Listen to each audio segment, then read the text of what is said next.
자, 사도행전 첫 번째 시간입니다. 사도행전은 누가가 기록했습니다. 누가는 사도행전 이외에 또 다른 저술을 한 적이 있지요. 누가복음입니다. 그러니까 누가복음은 누가가 기록하였고 그 대상은 데오빌로입니다. 누가복음 1장 1절에서 4절까지 정확하게 기록하고 있습니다. 제가 읽어드릴게요. 우리 중에 이루어진 사실에 대하여 처음부터 목격자와 말씀에 일꾼된 자들이 전하여 준 그대로 내력을 저술하려고 부술던 사람이 많은지라 그 모든 일을 근원부터 자세히 미루어 살핀 나도 데오빌로 각하에게 차례대로 써보내는 것이 좋은 줄 알았노니 이는 각하가 알고 있는 바를 더 확실하게 하려 함이로다. 대상이 데오빌로죠. 사도행전도 똑같죠. 누가가 기록하였고 그 대상은 데오빌로입니다. 1절 2절에 딱 기록하고 있죠. 데오빌로요 내가 먼저 쓴 글에는 이라고 했으니까 지금 누구한테 지금 쓰고 있습니까? 데오빌로죠. 두 번째 편지입니다. 데오빌로에게. 근데 재미난 게 있어요. 누가복음에는 데오빌로를 향하여서 그냥 이름만 부르지 않지요. 데오빌로의 직책을 부릅니다. 뭐죠?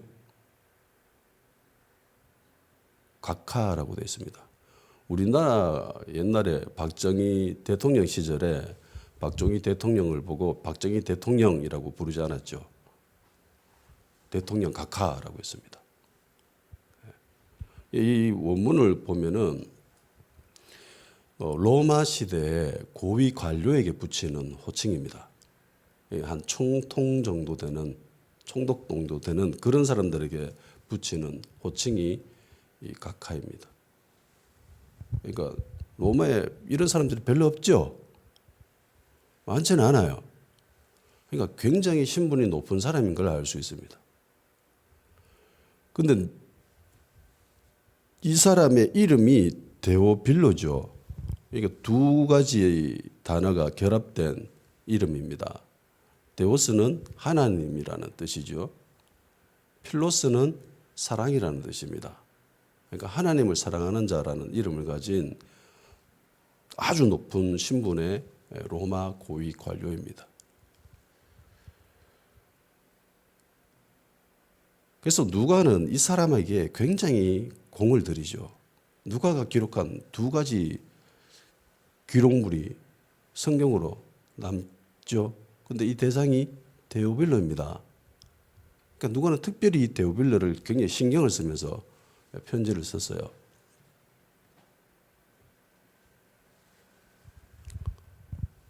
그리고 누가복음을 먼저 기록하고 그 다음에 사도행전을 기록했잖아요. 먼저 쓴 글에는 라고 했으니까 누가복음이 먼저 기록되었습니다. 누가복음에는 데오빌로를 향해서 각하라고 기록하고 있습니다. 근데 사도행전에 보면은요, 누가가 데오빌로를 향하여서 호칭을 빼버리죠. 그냥 이름만 부릅니다. 왜 이렇게 했을까요?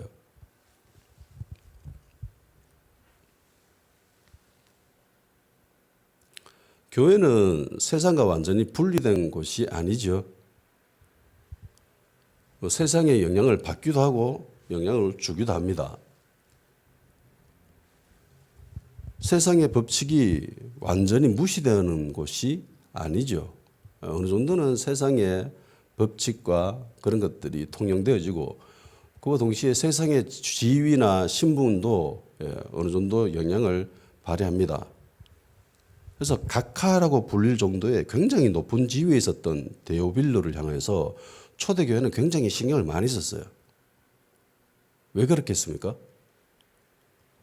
그 사람이 가진 영향력, 파급력 이걸 생각하면은 신경 쓰지 않을 수 없죠. 그 한 사람이 어떻게 마음을 먹느냐에 따라서 하나님의 나라가 확장되느냐 마느냐 결정되어집니다. 그리고 고대 사회는 집단주의 사회거든요. 부족장이 예수를 믿으면 그 부족민들은 다 예수 믿는 사람으로 변화돼요. 하루아침에 자기는 예수가 누군지도 모른대. 그냥 부족장이 자 이제부터 우리는 예수 믿을 거야라고 결정을 내려버리면 모든 부족 구성원들이 이제 예수 믿는 사람으로 들어가게 되는 겁니다. 그러니까 그 탑 위치에 있었던 리더가 어떤 결정을 하느냐는 지금 시대하고는 상상을 초월할 만큼 엄청난 영향을 끼치고 있었던 그런 시대인 거죠. 그래서 신경을 안 쓸 수가 없습니다. 당연히 신경을 써야죠. 교회도 그 사실을 너무나 잘 알고 있기 때문에 저 사람이 온전한 그리스도인이 되기 위해서 장성한 분량의 그리스도인이 되기 위해서 굉장히 공을 들입니다. 그런데요. 그럼에도 불구하고 세상의 법칙이 그대로 적용되어지는 것만은 아니죠. 교회가. 데오빌로가 교회 구성원으로 온전히 정착되고 난 이후에는 데오빌로의 호칭이 생략되어집니다. 그냥 똑같은 일개의 구성원이 되어버려 버리는 거죠.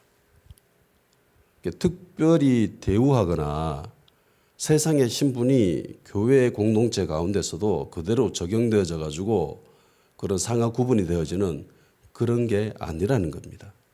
이제 그냥 공동체 일원이에요. 그냥 하나님의 자녀일 뿐인 겁니다. 만일에 데오빌로가 제대로 훈련받지 못했다면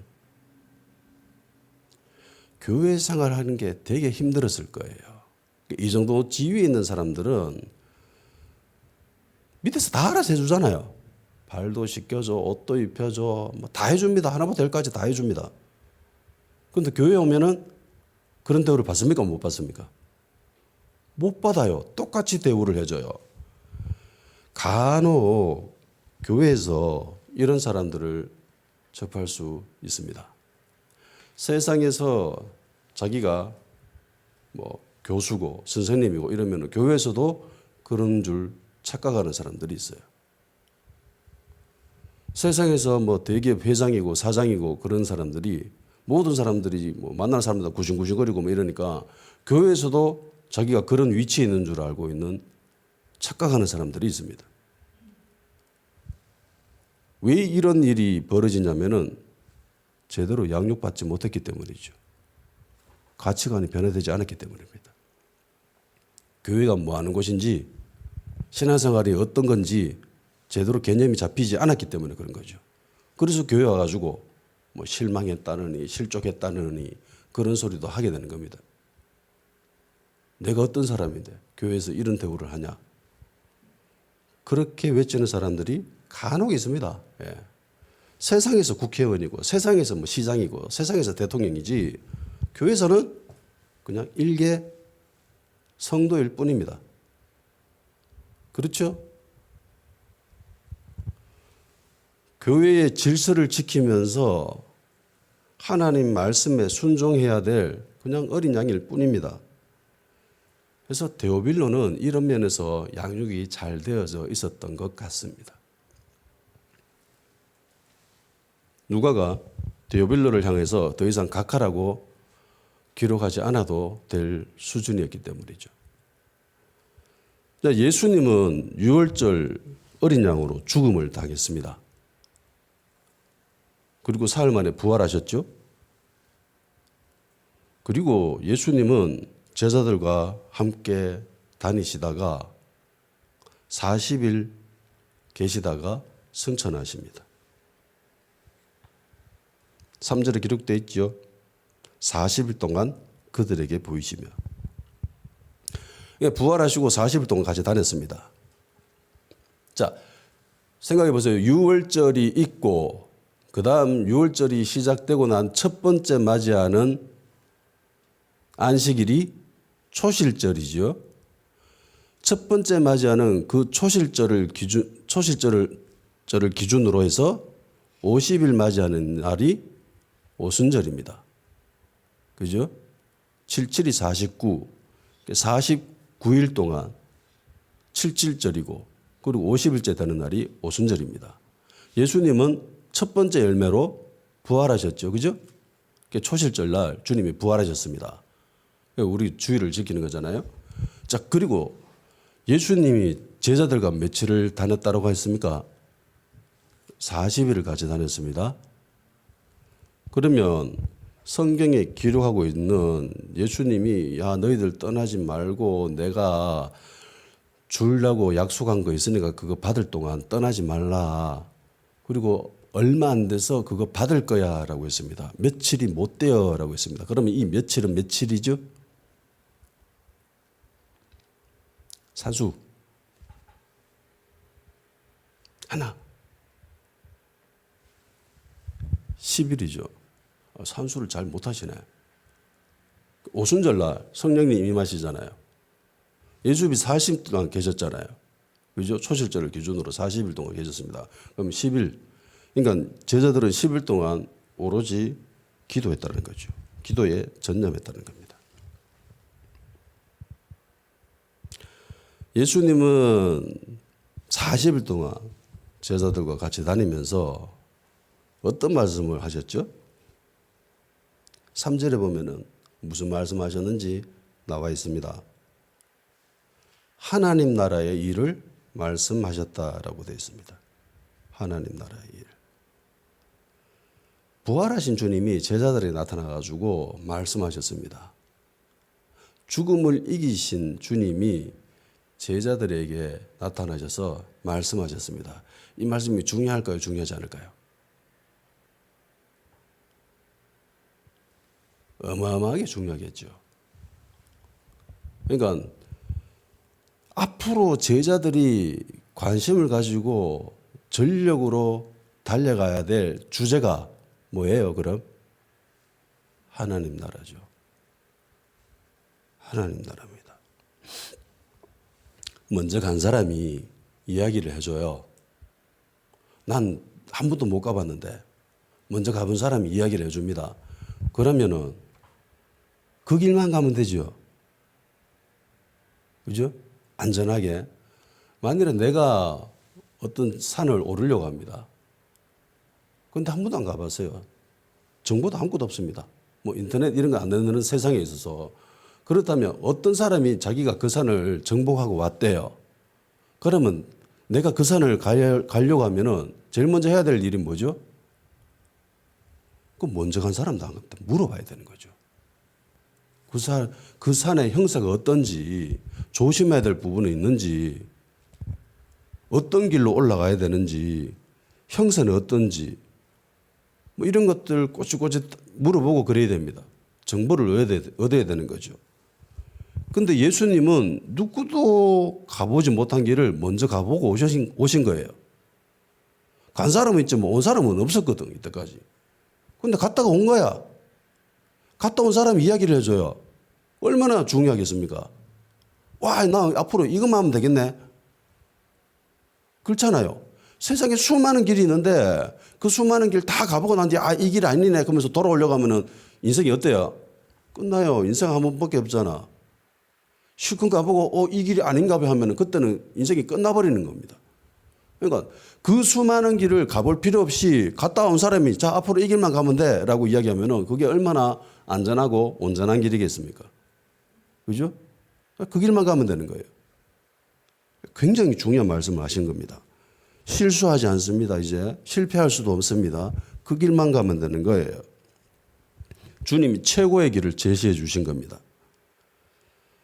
얘들아, 이제 너희들이 이 땅에 살아가면서 주의 깊게 관심 있게 여겨야 될 주제가 대상이 하나님 나라야. 그러니까 하나님 나라의 일을 내가 이야기해 준다. 앞으로 너희들은 이 일만 하면 돼. 라고 말씀하신 겁니다. 그리고 이 일을 위해서 특별히 당부의 말씀도 하시죠. 아니요. 명령하셨습니다. 명령하셨습니다. 4절 5절에 사도와 함께 모이사 그들에게 분부하며 이르시되 예루살렘을 떠나지 말고 내게서 들은 바 내 아버지께서 약속하신 것을 기다리라. 요한은 물로 세례를 베푸르으나 너희는 몇 날이 못되어 성령으로 세례를 받으리라 하셨느니라. 분부라고 되어 있잖아요. 이거 헬라어 그냥 명령입니다. 왕이나 군대 장군이 부하들에게 명령하는 거예요. 이것은 해도 좋고 안 해도 좋고 뭐 이런 성질이 아닙니다. 뭐 해도 좋고 뭐 안 해도 뭐 그만이지 뭐. 그런 게 아니에요. 권면 정도도 아닙니다. 이건 명령이에요. 제자들에게 내린.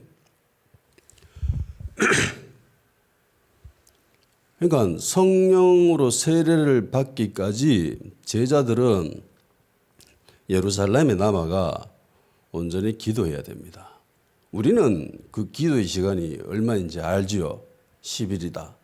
그런데 제자들 입장에서 이 몇 날이 10일인 줄 알았겠어요? 전혀 알 수가 없죠.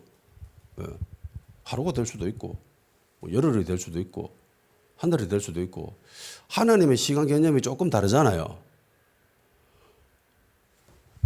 자, 내 떠날게 안녕 이러면서 가실 때 제자들이 마라나타 주 예수여 속히 오시옵소서라고 하니까 그래 내 금방 올게라고 감시해놓고 지금 2000년이 넘도록 안 오고 계시거든요. 그러니까 하나님의 시간 개념은 조금 우리랑은 달라요. 몇 날이 못 돼요. 너희들 받을 거야 라고 했는데 이게 하루가 될 수도 있고 그죠? 10일이 될 수도 있고 몇 달이 될 수도 있고 몇 년이 될 수도 있습니다. 언제인지는 몰라요. 그렇지만 기도에 성령 받을 때까지는 그냥 예루살렘 떠나면 안 되는 겁니다.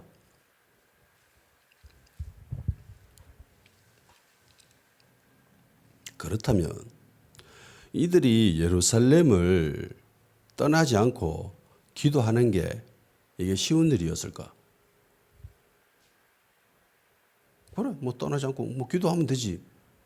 라고 생각할 수 있는데 진짜 과연 그랬을까? 한번 들어가 봅시다. 주님을 따르는 이들을 오늘 본문에 보면 천사들이 나타나가지고 어떤 사람이라고 이야기합니까? 11절에 이야기하고 있죠. 예수님과 다 함께 있었던 사람들을 향해서 천사라고 뭐라고 합니까? 갈릴리 사람들아라고 합니다. 갈릴리 사람. 이스라엘 중심부에서 가장 멀리 떨어져 있는 것이 갈릴리입니다. 사람이 살 수 있는 환경을 갖추고 있는 가운데 가장 멀리 떨어져 있는 곳이 갈릴리예요. 갈릴리 너머는 이스라엘이 아니에요. 그러니까 제일 멀리 사는 사람들입니다. 이스라엘 예루살렘에서. 자기들의 근거지가 아니죠. 예수님이 십자가에 달려 돌아가셨을 때 제자들의 모습이 어때요? 제자들이 어떻게 했어요? 예루살렘에 남아 있었습니까? 아니면 자기 집으로 갔습니까? 다 자기 집으로 갔어요. 요한복음 21장 1절 2절에 그 후에 예수께서 디베라 호수에서 또 제자들에게 자신을 나타냈으니 나타나신 일은 이러하니라. 시몬 베드로와 디도노 하는 도마와 갈릴리 가나 사람 나다니엘과 세베대의 아들들과 또 다른 제자 둘이 함께 있더니 시몬 베드로가 나는 물고기 잡으러 가노라 하매 그들이 우리도 함께 가겠다고 나가서 배에 올라서나 그날 밤에 아무것도 잡지 못하였더니 제자들 가운데 여기 기록된 사람만 6명 이 지금 갈릴리에 있죠. 그리고 이제 예전 하던 일 할래. 이제 다 끝났으니까 예전 하던 거 할래 그냥. 그럼 고기 잡으러 간다요. 다른 제자들도 그래 우리도 갈게 이러면서 다 같이 왔어요. 제자들의 삶의 근거지가 갈릴리이기 때문입니다. 뿌리가 갈릴리예요. 예루살렘에는 그 어떤 연고지도 없습니다. 그러니까 끝났다고 생각하니까 다 갈릴리 자기 집으로 가버린 거예요. 예루살렘에는 뭐 연고지가 없으니까 있을 이유가 없지요. 예. 그리고 이런 이유도 있었지만 더 큰 문제는요.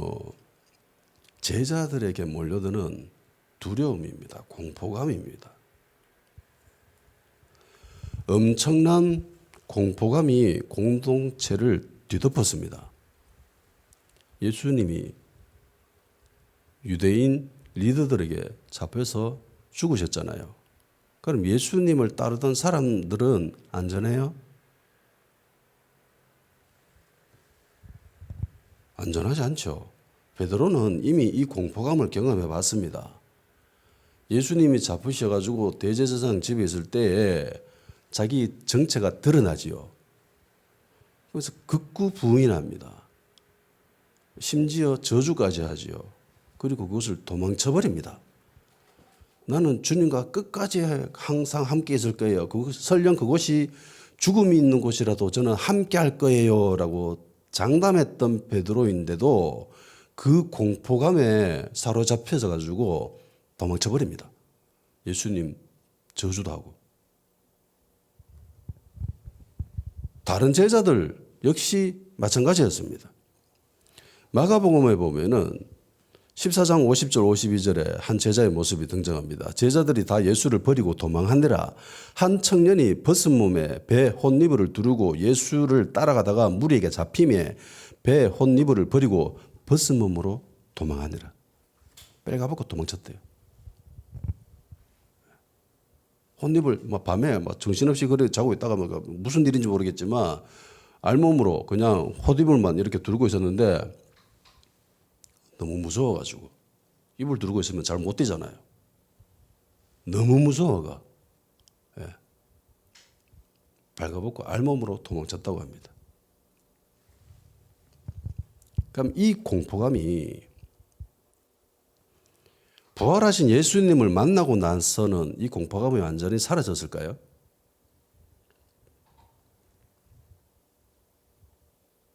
아닙니다. 이 공포감은 완전히 사라지지는 않았습니다. 예수님의 부활이 내 부활이다, 나의 부활이다라고 인식하고 그걸 실제로 받아들이기까지는 꽤 틈이 있습니다. 많은 사람들이 성경에 기록해 놨잖아요. 예수님의 부활이 곧 나의 부활이다라고 기록되어 있습니다. 그런데 그 기록되어져 있는 그 문장이 그게 내 심령에 뿌리 박혀가지고 그래 이게 진짜야라고 받아들이기까지 간격이 있죠. 간격이 있습니다. 역사적인 사실이 내 것이 되기까지는 거리감이 꽤 있어요. 설령 제자들이 예수님의 부활을 경험했다라고 하지만 그 경험한 것이 자기의 것이 되기까지는 아직 때가 안 찼거든요. 그래서 아직 두려운 거예요. 무서운 거예요. 그래서 요한복음 20장 26절에 보면 이렇게 되어 있습니다. 여들을 지나서 제자들이 다시 집 안에 있을 때에 도마도 함께 있고 문들이 닫혔는데 예수께서 오사 가운데 서서 이르시되 너에게 평강이 있을지어다 하시고 제자들이 모였고요. 문을 닫았습니다. 그리고 예수님이 문을 닫아놨는데도 불구하고 가운데 오셔가지고 샬롬이라고 하신 거예요. 평강이 있을지어다라고 하셨습니다. 왜요? 왜 평강이 있을지어다라고 했을까요? 평강이 없으니까, 샬롬이 없으니까, 평안함이 없으니까, 평화가 없고 막 두렵고 무섭고 막 벌벌 떨고 있으니까 야 너희들 두려워하지 마, 너희들 무서워하지 마, 평강이 있어야 돼. 그렇게 말씀하신 거예요. 문을 닫았다. 주님이 평강을 말씀하셨다라는 것을 미루어봐서 충분히 짐작할 수 있습니다. 예수님이 죽음을 이기시고 부활하신 것은 너무나 기쁘고 감격스러운 일이지만은 제자들이 이 부활을 자신의 것으로 받아들이기에는 꽤 거리감이 있었습니다. 아직 계시가 임하지 않았기 때문이죠. 그리고 부활의 기쁨보다 세상의 압박감이 훨씬 더 강했을 겁니다. 그래서 무서웠어요. 그래서 평강이 없었고요. 그래서 문을 닫아놨습니다. 제자들은 예루살렘에서 아무런 근거지도 없고요. 연고지도 없고요. 그런 가운데 예루살렘에서는 예수 믿는 사람들을 잡아서 죽이려고 하는 그런 분위기까지 있습니다. 그런 가운데 온전히 기도에 전념한다? 며칠인지도 모르고 계속 남아서 기도해야 된다? 이거 쉽지 않죠. 쉽지 않습니다. 근데 여기에 또 하나의 더 큰 문제가 있습니다. 사도행전 1장 15절에 보면 여기에 있는 사람들의 숫자가 나옵니다. 몇 명이죠? 120명입니다. 120명이 남아가지고 온전히 기도에 전념하고 이들이 다 성령으로 세례를 받죠. 예. 그러면 예수님을 따르던 제자들은 몇 명이었을까?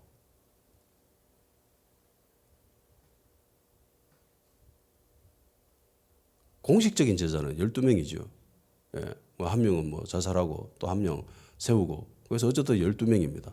근데 뭐 십자가 밑에 있었던 사람들로 미뤄보건대 충분히 다른 사람들도 있었다는 걸 알 수 있죠. 그리고 여기 또 120명이 있습니다.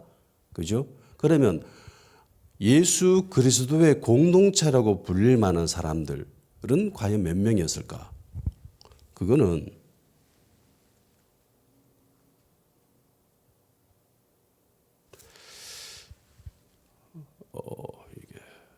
고린도전서죠. 고린도전서 15장 4절 8절에 보면 이렇게 되어 있습니다. 장사 지낸 바 되었다가 성경대로 사흘 만에 다시 살아나사 게바에게 보이시고 후에 12 제자에게와 그 후에 500여 형제에게 일시에 보이셨나니 그 중에 지금까지는 대다수는 살아있고 어떤 사람은 잠들었으며 그 후에 야고보에게도 보이셨으며 그 후에 모든 사도에게와 맨 나중에 만삭되지 못하여 난 자 같은 내게도 보이셨느니라. 이게 한꺼번에 500명 제자들에게 모습을 드러냈다고 합니다. 그러니까 예수님을 따르던 공동체 최소 인원이 500명인 거죠. 이 500명은 예수님의 부활을 직접 경험했습니다. 직접 경험했어요. 예수님이 택하신 제자, 사도들 가운데 그 누구도 보지 않고 믿은 사람이 없습니다. 그죠? 그래서 예수님이 그들에게 보이시고 그들이 믿게끔 만들었어요. 그러니까 예수님의 모습을 드러냈다고 하는 것은 예수님이 그들을 믿게 만들었다는 거죠. 그죠? 그래서 예수님이 이들을 믿게끔 하고 싶은 인원이 최소 인원이 500명이었다는 겁니다. 그런데 기도한 사람은 몇 명요? 120명. 왜 500명이 아니라 120명이었을까요? 그렇다면 380명은 배신했을까요? 그런 것만 아니겠죠. 뭐 이런저런 이유 때문에 여기에 있지 못한 경우가 있을 수 있습니다. 근데 500명 형제에게 일시에 보이셨대요. 그렇다는 것은 500명이 한꺼번에 있었고 예수님은 그 가운데 나타나셨다는 겁니다. 그죠? 예. 동일하게 이들도 예수님에 대한 그런 말씀들, 하나님 나라에 대한 일에 대해서 배웠을 거라고 충분히 생각할 수 있습니다.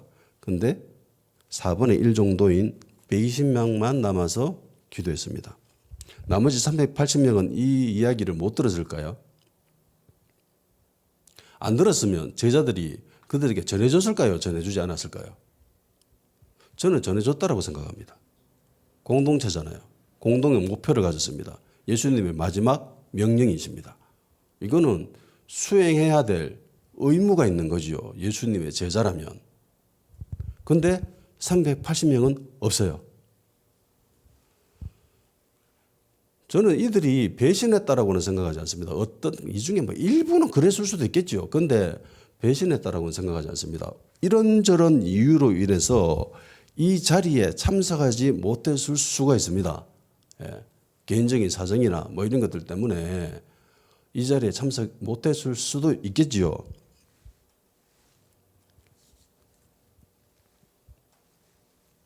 근데 어떤 사람은 무서워서 떠났을 수도 있고요.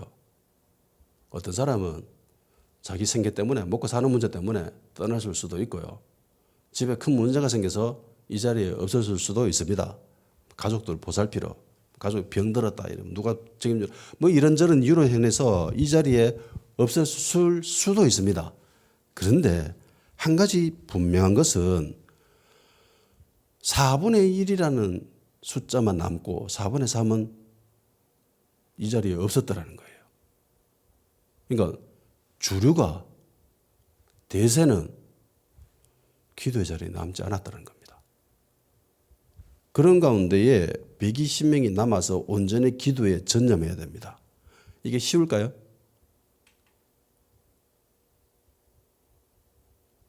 교회 구성원이 500명 있는데 380명이 떠나버렸어요. 나머지 120명 남아가지고 기도하고 있습니다. 기도에 힘이 날까요? 이런 문제가 한두 개가 아니잖아요. 여러 가지 요인들이 섞여가지고 그런 가운데에 기도에 전념해야 됩니다. 이게 쉽지 않아요, 진짜. 말이 쉽지. 그래, 온전히 기도하면 되지. 이 사람들보다 솔직히 우리가 기도에 전념하는 게 훨씬 쉽지 않아요? 지금 시대에 살고 있는 우리는 이 정도의 문제를 안고 있지는 않잖아요. 기껏 해봐야 뭐 직장 잘리는 거, 그 정도입니다. 근데 제자들이 당시에 받았던 압박감은 우리가 감당해야 될 것보다 훨씬 더 심각한 그런 수준이에요. 그런데 그런 가운데에 온전히 기도해야 됩니다.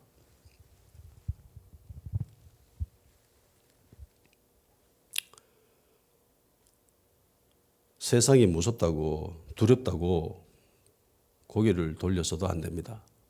예루살렘에 있는 건 무섭죠. 힘듭니다. 쉽지 않아요. 그런데 예루살렘에 있어야 돼요. 주님이 말씀하셨거든요. 예루살렘 떠나지 마라. 그런데 380명은 어떤 이유에서든지 예루살렘에 없었습니다. 당당히 맞서야 돼요. 당당히 맞서서 싸운 사람들만이 성령으로 세례를 받습니다. 120명은 무서웠지만 남았습니다. 연고지도 없었지만 남았습니다. 두려움이 엄습했지만 남았습니다. 대부분 사람들이 다 떠나갔지만은 그들은 말씀에 순종하려고 노력했습니다. 기도에 전념했죠. 많은 사람, 대부분의 사람들이 떠나는데 말씀만 따른다는 것은 쉽지 않아요. 대부분의 사람들이 야, 지금 환경을 봐라. 우리를 둘러싸고 있는 이 분위기 한번 봐라. 네 앞으로 어떻게 할 건데? 이러면서 조목조목 따지고 그렇게 공격해 오면은 안 넘어갈 수 있어요. 그 공격을 막아낼 수 있습니까? 솔직히 답변 못 하잖아요. 말씀대로만 순종하는 것은 솔직히 제대로 된 답변을 못 합니다. 합리적인 결과를 도출해낼 수가 없어요. 예수님 떠나지 말래. 이게 다예요.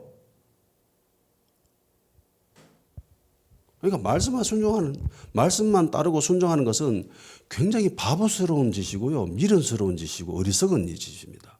그런데 그리스도인들은 그런 어리석은 일을 해야 되는 거예요. 바보 같은 짓을 해야 되는 거예요. 그리스도인입니다. 왜요? 말씀이니까. 하나님 말씀이니까. 주님의 말씀이니까.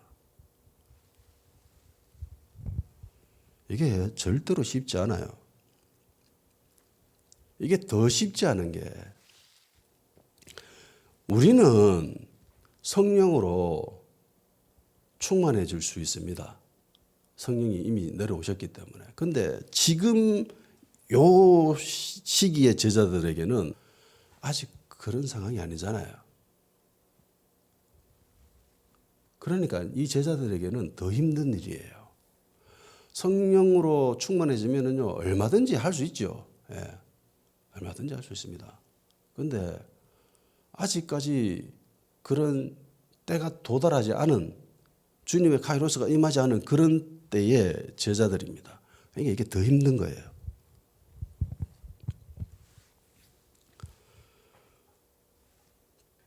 그리고 또 하나의 문제가 이겁니다.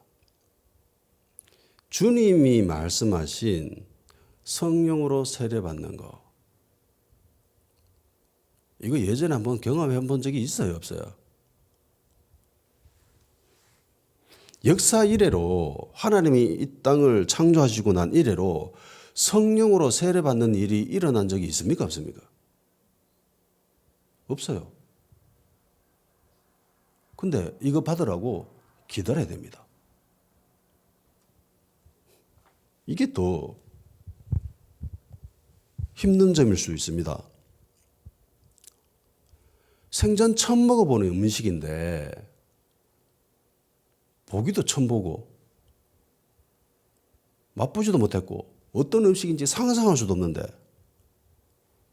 저 음식이 맛있다고 6시간 줄 서서 기다렸다가 먹으래요. 먹을 자신 있습니까?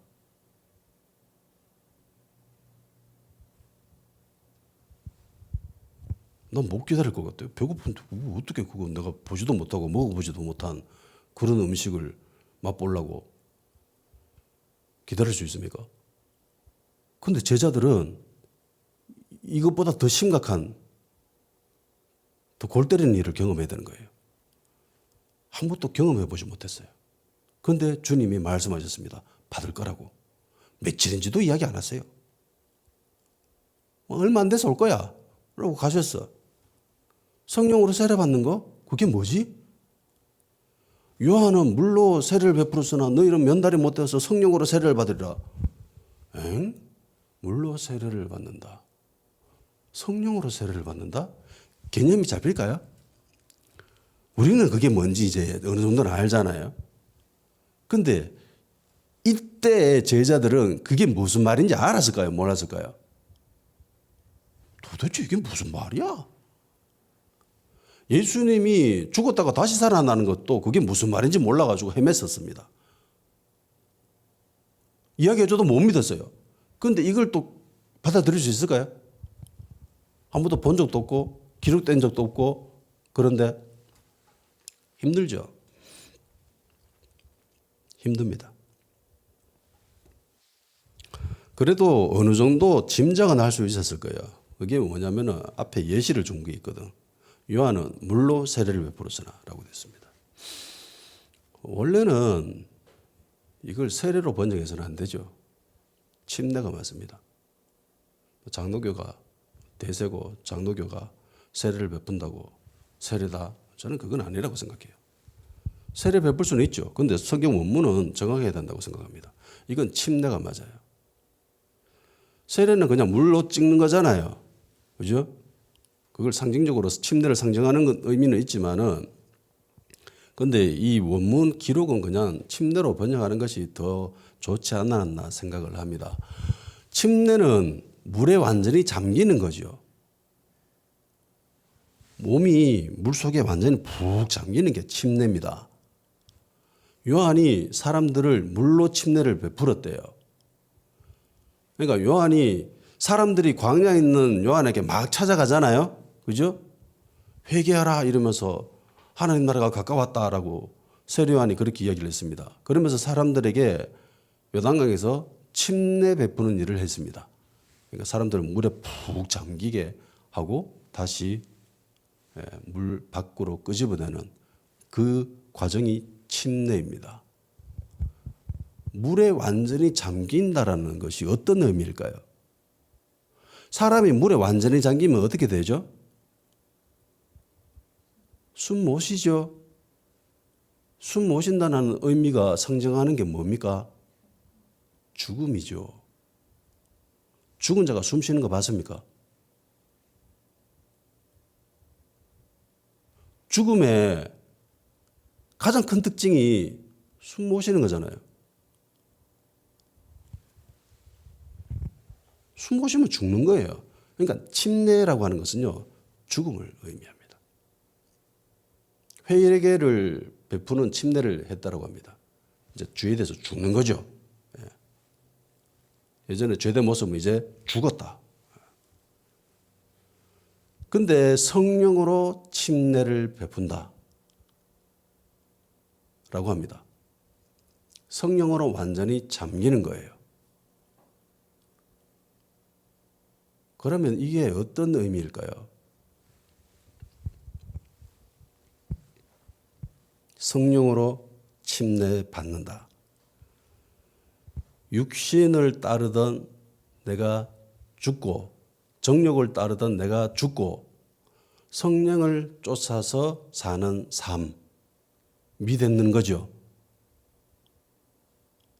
갈라디아서 2장 20절에 이야기하듯이 내가 그리스도와 함께 십자가에 못 박혔나니 이제 내가 사는 것이 아니라고 하지요. 믿음으로 사는 것, 그게 시작되어지는 것이 성령으로 침례받는 거죠.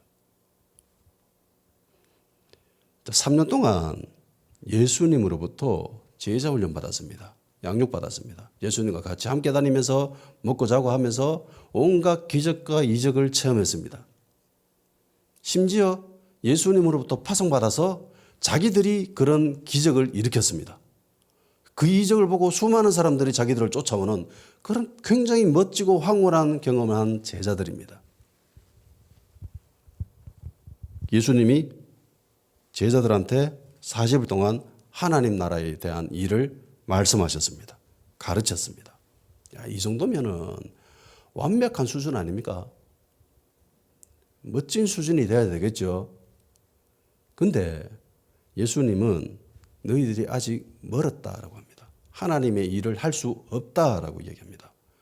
그러면서 성령으로 세례를 받아야 너희들이 하나님의 일을 할 수 있다라고 말씀하셨습니다. 이 말씀을 들은 제자들은 어떤 반응을 보이는 줄 아세요?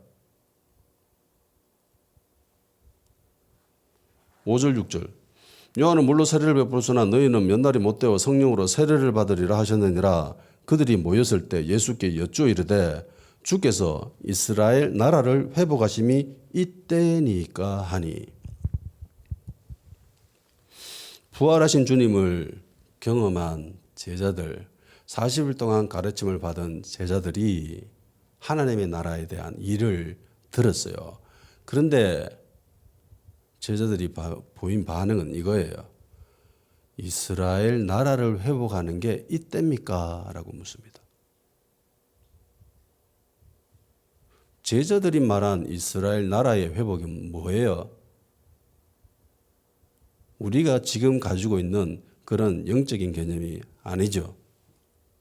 제자들이 바라는 이스라엘 나라의 회복은요,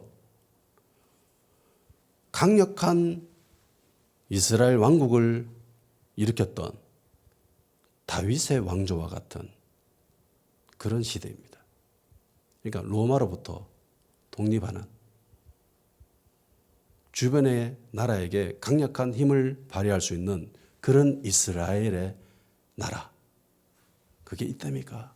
주님, 지금 독립운동하는 겁니까? 이걸 물었습니다. 예수님 입장에서 이 말을 듣고 났을 때에 좀 황당했을 수도 있겠죠. 어이없었을 수도 있습니다. 야, 내가 죽음에서 부활해가지고 이야기해 줬는데도 너희들이 안 믿고, 그래서 내가 보여져가지고 겨우 믿게 하고, 그리고 40일 동안 내가 너희들과 있으면서 하나님 나라에 대한 일도 말해줬는데, 겨우 이거가? 그렇게 생각했을 수도 있을 겁니다. 그러니까 제자들은 여전히 세상적인 가치관에서 벗어나지 못해요. 내 생각이 죽지 못했다는 겁니다. 내 생각, 내가 평생도록 꿈꾸고 기대하고 있었던 야망, 내 목적, 세상의 욕구, 그걸 내려놓지 못했다는 거예요. 부활하신 주님을 경험했지만, 주님으로부터 직접 가르침을 받았고 3년 동안 제자훈련 받았지만 아직까지 내 가치관이 살아있는 거예요. 세상의 가치관이. 내 욕망이, 내 욕구, 내 야망이 아직까지 살아가지고 주님한테 이야기하는 겁니다. 이스라엘 나라로 회복하는 게 지금입니까? 제자들의 모습으로 미뤄보건대 성령으로 세례를 받는 건 내 자아가 죽어지는 겁니다. 내 생각이 무너지는 거예요. 제가 교회를 처음 와가지고 첫 번째 수련을 떠나 여름 수련회 때 청년부 거기서 은혜를 받고 돌아와서 제일 먼저 한 기도가 예수님 내 좀 죽여주십시오라는 기도입니다. 그거 한 반년 동안 했어요. 다른 기도를 할 줄도 모르고 내 좀 죽여주십시오. 왜냐하면 내 자아가 너무나 강했기 때문에, 내 생각이 너무나 강했기 때문에 내가 죽어지지 않으면 도저히 신앙생활을 할 수가 없겠더라고. 교회 생활을 할 수가 없어요. 아니면 교회에서 포장해야 돼, 꾸며야 돼, 가식적으로 행동해야 돼. 그러기는 싫었어요. 그러니까 신앙생활 하려면, 교회 생활을 하려면 내가 죽어야 되는 거라. 내가 안 죽으면 도저히 예배도 못 드리겠고 기도도 못 하겠고 아무것도 못 하겠다는. 그래서 하나님 내 좀 죽여주십시오 이렇게 됐습니다.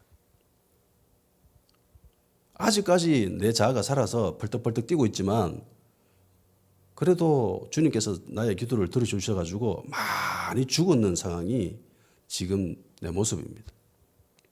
잘 안 죽어요. 진짜 잘 안 죽습니다.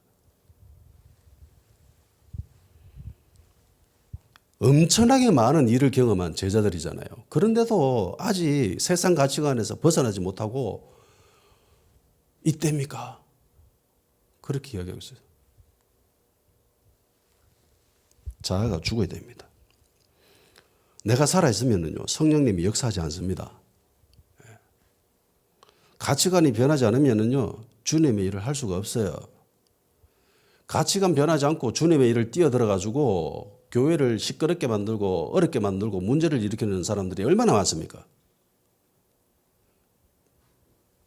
교회에 세상에서 지위 있고 신분 있고 돈 많다고 해가지고 직분자로 세워놨다가 그 사람들의 그 세상적인 가치관 그거 포기하지 못해가지고 교회가 힘든 경우가 얼마나 많습니까? 자기가 맞다고 우기고 심지어 그게 하나님의 일이라고 그렇게 대적하는 사람들이 얼마나 많습니까?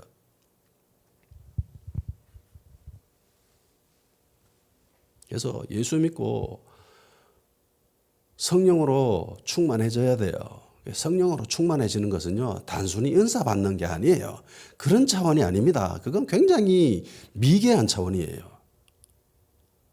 성령으로 충만해진다는 것은요, 1차적으로 가치관 변화입니다. 가치관 변화. 이거 변하지 않고 기도 많이 하고 은사 많이 받았다고 설치는 교회에서 그렇게 하는 사람들이 있는데 가사롭습니다. 진짜 가짜는 거예요. 그거 아니에요. 가치관 변화가 제1차적인 겁니다. 내 생각이 죽지 않았는데 어떻게 하나님의 일을 할 수 있어요? 제자들의 모습이 다 그렇잖아요. 다 이야기해 줬는데 성령 안 받으니까 이때입니까?